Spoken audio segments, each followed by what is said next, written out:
Olá, tudo bem com vocês? Hoje eu vim falar de Gênesis 6 e 7. Acho que 6 e 7, né? Vamos ver se dá. E terminando o que a gente tinha falado outro dia, foi com a multiplicação do homem na terra, sobre as várias e várias gerações que houveram. E aí o capítulo 6 já começa dizendo que os homens se multiplicaram, nasceram filhos e filhas e muitas gerações aconteceram. E é contado na Bíblia que Deus disse que o espírito dele não contenderá sempre com o homem, porque o homem também é carne. Então, aqui ele diz que o homem vai morrer um dia. Que o homem, a vida do homem nessa terra não é eterna, porque a gente tem uma alma e essa alma sim é eterna. E é dito que a maldade se multiplicou na face da terra, que toda a imaginação, todos os pensamentos dos homens eram maus, continuamente má. E isso foi antes mesmo da gente ter a palavra de Deus, antes da gente ter os homens de fé. Isso foi antes de ter qualquer um exemplo de fé. Então as pessoas não sabiam o que fazer, não sabiam como adorar a Deus, não sabiam o que tinha que ser feito. Não tinha Bíblia escrita, não tinha vindo o Senhor Jesus derramar o Espírito dele na terra ainda. E aí, a gente não sabe se talvez era até pior que hoje em dia, nessa época descrita de Noé. Então, arrependeu-se o Senhor de haver feito o homem, e pesou-lhe o coração. Por que que Deus ficou triste? Por que que Deus se arrependeu nesse momento? Deus se arrependeu porque ele fez o homem para viver com ele. Deus fez o homem para segurar na mão dele e andar pelo jardim e caminhar nas tardes e olhar os animais. Foi para isso que Deus fez o homem. Mas o homem rejeitou esse esse esse conforto, esse presente que Deus deu e quis viver a vida de sua própria maneira. E aí o homem saiu do paraíso, o homem matou, o homem roubou, o homem estuprou, o homem adorava imagens, o homem fez tudo o que ele quis, mas nada do que o Senhor quis pro homem. Entenda-se homem como ser humano, tá bom? E isso deixou Deus realmente triste. Deus sabia que isso ia acontecer, porque ele é onisciente, onipresente, onipotente. Ele sabe de tudo que vai acontecer, mas ele deu o livre-arbítrio para o ser humano fazer o que ele quisesse. Então Deus, mesmo sendo todo-poderoso, deu para nós a escolha de ter uma vontade. E ele sabia que com essa escolha os seres humanos não escolheriam, mesmo ele sabendo que ele é o melhor para nós. E aí os seres humanos deram as costas para Deus e Deus ficou triste, pesou o coração de Deus quando os seres humanos não quiseram mais estar com ele. E isso é até hoje. Quando alguém não ouve um chamado de Deus, quando alguém não rejeita as próprias vontades, Deus se entristece. Não com a pessoa, ele não fica bravo com a pessoa, ele não quer castigar a pessoa, mesmo que a pessoa vai sofrer pelos atos dela. Ele não quer fazer isso, ele quer ajudar a pessoa, ele quer salvar a pessoa. E aí disse o Senhor: destruirei o homem que criei sobre a face da terra. Mas aí aparece Noé na história. Noé, mesmo no meio de toda essa maldade, de toda essa corrupção, achou graça nos olhos do Senhor. Noé se viu feliz olhando a Deus, não fazendo o que todos os outros homens faziam naquela época. Noé andava com Deus, era um homem justo e perfeito em suas gerações. Não é que Noé era perfeito, porque senão diria apenas Noé era justo e perfeito. Mas Noé era justo e perfeito em suas gerações. Então, no que Noé podia fazer, ele sempre tentava fazer o seu melhor para Deus. Ele sempre tentou criar os seus filhos de maneira correta, sempre teve um casamento de maneira correta, seguiu as leis, mesmo que naquela época nem lei devia ter direito. Mas Noé era um homem justo e andava com Deus.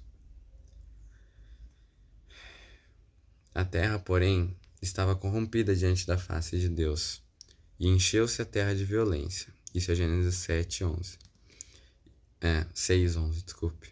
E viu Deus a terra, e eis que estava corrompida, porque toda a carne havia corrompido o caminho sobre a terra. Então, Deus anuncia o dilúvio para Noé. Deus anuncia que dessa vez esse é o jeito. Esse é o melhor jeito que Deus vê para resolver as coisas.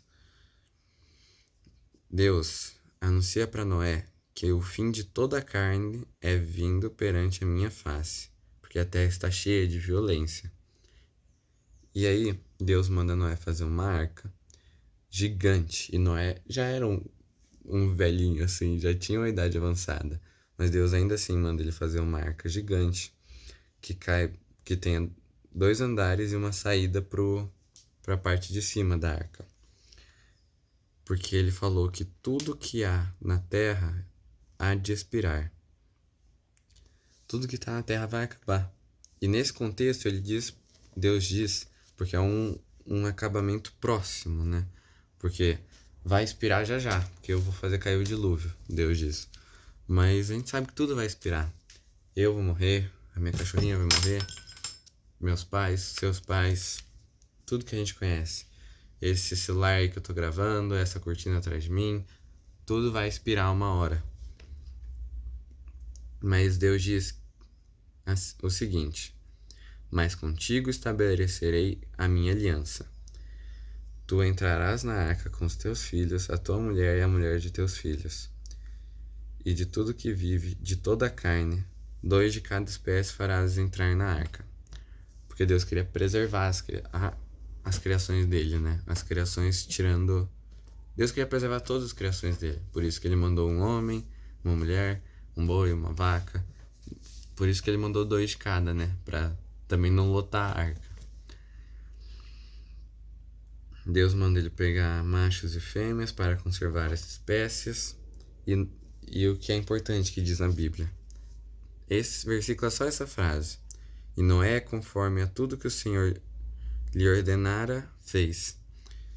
Então, aqui mostra que Noé não se desesperou porque o mundo ia acabar, Noé não reclamou com Deus, Noé não tentou falar, deixa eu colocar mais alguém na arca. Noé fez tudo o que o Senhor lhe ordenara. E o dilúvio veio. E acontece que passados 7 dias, vieram sobre as terras as águas do dilúvio. E aí tem uma passagem que eu acho interessante, que é dito: no segundo mês, aos 17 dias do mês, naquele mesmo dia, então a gente sabe que é dia 17 de fevereiro que aconteceu o dilúvio, se romperam todas as fontes do grande abismo, e as janelas do céu se abriram. Não acho que aqui Deus está falando, aqui na Bíblia está escrito sobre o céu que a gente olha para cima, as nuvens e tudo mais.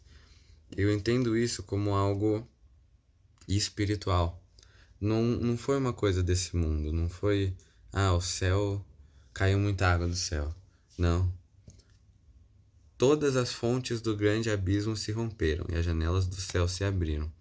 Então foi algo completamente diferente de tudo que a gente poderia imaginar. E é dito que chuvas caíram sobre 40 dias e 40 noites, mas o Senhor fechou a arca. E como que a gente pode entender isso? Como que a gente pode tirar proveito dessa passagem? Estava caindo o maior desastre que já aconteceu na história até o momento na Terra. E Deus fechou Noé e sua família na arca. Não tinha como nada entrar na arca. Porque você fala, mas a chuva cai de cima, por que Por que talvez não caiu em cima da arca, né? Porque a arca tinha um espaço lá em cima. Por que não inundou a arca também? Porque ela era aberta em cima. Ah, por que não estourou uma madeira da arca? A pressão da água devia ser enorme. Realmente, olhando pelos nossos olhos, é isso que faz sentido. Mas Deus, o Senhor, fechou a arca. Então não tinha como nada invadir aquela arca. E a gente tem que querer isso para nossa vida. Não importa o que está acontecendo fora de nós, não importa o desastre, não importa o que as pessoas estão falando, a gente tem que confiar que o Senhor vai nos fechar. A gente tem que pedir para o Senhor nos guardar, nos livrar de tudo que esse mundo tenta colocar na gente.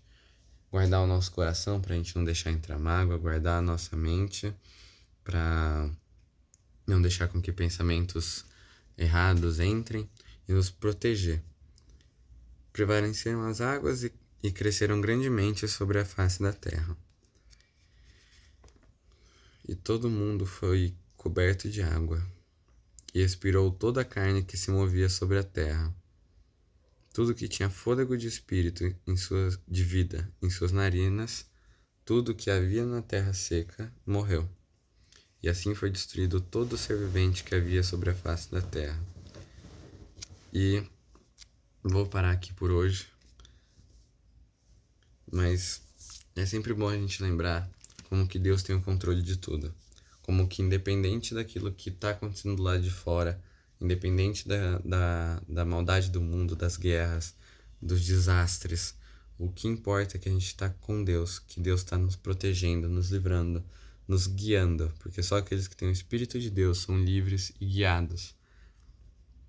E a gente tem que buscá-lo de toda maneira. Obrigado por acompanhar nesse tempo e um bom dia aí para vocês.